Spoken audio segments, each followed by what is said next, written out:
చాలా సుపరిపాలన అందిస్తున్నారు. రెండోది ఏంటంటే దీన్ని చూసైనా వైసీపీ శ్రేణులకు కనువిప్పు కావాలని మేము కోరుకుంటున్నాం.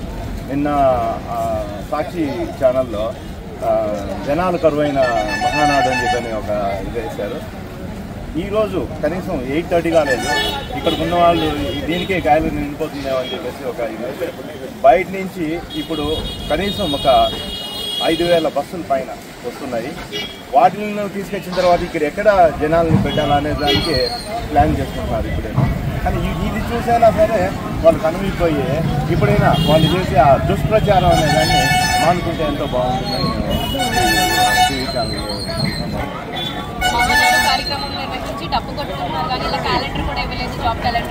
జాబ్ క్యాలెండర్ అనేది వాళ్ళు ఒకసారి వాస్తవాలను కానీ చూడగలిగితే జాబ్ క్యాలెండర్ కనిపిస్తుంది. వాళ్ళు చూసేదంతా తప్పుడు ప్రచారాలు, తప్పుడు చూస్తారు కాబట్టి ఆ తప్పుడే వాళ్ళు ప్రచారం చేసుకుంటారు.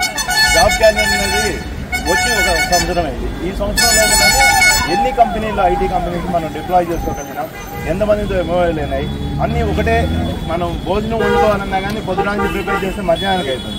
అట్లాంటిది ఒక అన్నట్లు 20 లక్షల మందికి ఉద్యోగాలు అనేది ఈ 4 ఇయర్స్లో డెఫినెట్గా కంప్లీట్ చేసి నారా లోకేష్ గారు అందిస్తారు మన ఆంధ్ర రాష్ట్రానికి అనేది మా ప్రగాఢ విశ్వాసం. డెఫినెట్గా ఆయన సక్సెస్ చేస్తారని కూడా మేము ఆగస్టు 15 అది స్టార్ట్ అవుతుంది. డెఫినెట్గా మహిళలకు చంద్రన్న కానుక అది ఇస్తాను అనేది అది దేవుడైన సత్యం. దాని గురించి ఆపోహలు అక్కర్లేదు. రెండవది ఏంటంటే ప్రజలు నమ్మినారు చంద్రబాబు నాయుడు, వైసీపీ వాళ్ళు నమ్మలేదు. వైసీపీ వాళ్ళు నమ్మినంత మాత్రాన అయ్యే ఒరిగేది ఏం లేదు. ప్రజలు నమ్మితే చాలు. ఆ ప్రజలు నమ్మిన దానికే వాళ్ళ నమ్మకాన్ని ఒమ్ము చేయకుండా చంద్రబాబు నాయుడు గారు తీసుకున్న ప్రతి ఏదైతే 6 ఉన్నాయో అవి డెఫినెట్గా సక్సెస్ చేసి చూపిస్తారని మేము. Thank you. అరెస్టులు అనేది అది తప్పు. మాది సామూహికంగా అరెస్ట్ చేయాల్సింది, కానీ మా నాయకుడు అట్లా చేయడు. యాజ్ పర్ రూల్ అంటారు. రూల్ పొజిషన్ చూసే ఆయన చేస్తారు. తప్పు చేసిన వాళ్ళు శిక్ష అనుభవించక తప్పదు. మన శిక్షా స్మృతిలో చెప్పింది అది. వాళ్ళని వదిలేసినా కానీ అది తప్పేది. కాబట్టి దాంట్లో తప్పు లేదు. వరుస అనేది వదిలేయాలి, వాళ్ళు సామూహికంగా అరెస్ట్ చేయాలి. అది మా నాయకుడిని మేము డిమాండ్ చేస్తున్నాం. ఎందుకంటే మా మీద ఎన్ని అక్రమ కేసులు పెట్టారో అది వాళ్ళకి తెలియదా, ఎన్ని దుర్భాషలాడారో వాళ్ళకి తెలియదా. ఈరోజు వాళ్ళు ఊరికినే మాట్లాడితే ఏదో అక్రమంగా మమ్మల్ని అరెస్ట్ చేస్తానంటే కొడాలి నానికి తెలీదా, ఆయన చేసింది ఏందో తెలియదు. ఆయనకు తెలియకుండానే ఆయన మాట్లాడుతున్నాడా. వల్లంనేని వంశీకి తెలియదు ఆయన ఏం మాట్లాడుతుంది. ఒకసారి ప్రీవియస్ వీడియోస్ క్లిప్పింగ్స్ చూసుకోమనండి.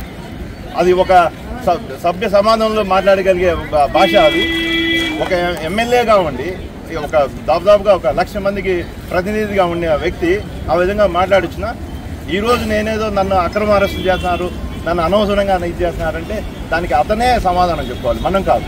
అది మనం చెప్పాల్సిన సమాధానం కాదు. అతను ఒకసారి ప్రీవియస్ క్లిప్పింగ్స్ చూసుకొని నేను ఏం మాట్లాడినాను, నాకు ఈ శిక్ష సరిపోతుందా లేకపోతే దానికంటే మించి నాకు కావాలా, అతను డిసైడ్ చేసుకోవాలి. మేము డిసైడ్ చేసేది కాదు. మా నాయకుడు అరెస్ట్ అనేది వద్దన్నాడు, అని మేము ఒప్పుకోవడం లేదు. కరెక్ట్ కాదు కదా. అది శిక్ష తప్పు చేసినప్పుడు శిక్ష అనుభవించాలనేది మా సిద్ధాంతం. రెడ్ బుక్ పాలన కానీ నడిచిండే ఈ వరకు ఒక్కరు కూడా బయట ఉండేవాళ్ళు కాదు. మేము అదే నారా లోకేష్ గారిని మేము డిమాండ్ చేస్తున్నాం. డెఫినెట్గా నువ్వు రెడ్ బుక్ అని ఆ రోజుల్లో నొక్కి వక్కానించావు. ఈరోజు రెడ్ బుక్లోంచి ఒక్క పేజీ కూడా ఇంకా మీరు చెప్పలేదు. డెఫినెట్గా అవన్నీ తిప్పాలి. వాళ్ళనే కాదు వాళ్ళతో అంటగాగిన ఆఫీసర్లు కూడా ఈరోజు చాలా అక్రమాలకు పాల్పడుతున్నారు. వాళ్ళను కూడా ఆ రెడ్ బుక్లోంచి ఒక్కొక్క పేజీ తిరిగేస్తేనే కానీ నెక్స్ట్ 4 సంవత్సరాల తర్వాత మనం ఈ రాజకీయ మనుగడ అనేది ఒక రూపం దాల్స్తుంది. లేకపోతే కష్టం. ఇప్పుడు కడప జిల్లాలో వైఎస్ఆర్ స్టాట్యూ చుట్టూ జెండాలు కట్టారు. మేము అధికారంలోకి వచ్చిన తర్వాత మీ ఇంటికి వైఎస్ఆర్ జెండాలు కడతాం, మీరు ఊరుకుంటారా అని చెప్పేసి వైసీపీ నాయకులు. అదే రాజశేఖర రెడ్డి గారు రామారావు గారిని ఎంతగానో అభిమానించేవాడు. ఆయన చుట్టుకారం కట్టినారని ఆయన ఆత్మహత్య ఎంతగానో సంతోషిస్తారు, ఎంతో సంతోషిస్తారు.